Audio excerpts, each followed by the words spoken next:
ভূমিকম্পের যে অনুভূতি বা অনুভব করার যে প্রেক্ষাপট, অর্থাৎ মানুষ যে আজকে ভূমিকম্প অনুভব করেছেন সেই বিষয়টি কিন্তু দেখেছি আমরা। এবং সাধারণ মানুষের মধ্যে কিন্তু আতঙ্ক রয়েছে, আতঙ্ক বিরাজ করছে।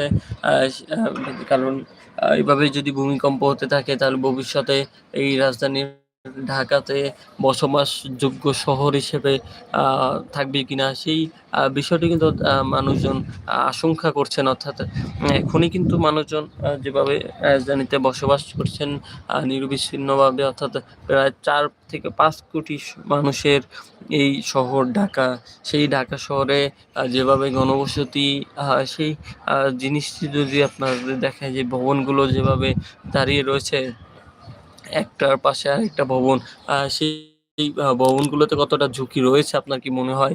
আপনারা কমেন্ট বক্সে জানাতে পারেন যে কে কোন জেলা থেকে এই মুহূর্তে দেখছেন এই লাইভটি, এবং আপনাদের মন্তব্য কিন্তু আপনারা জানাতে পারেন।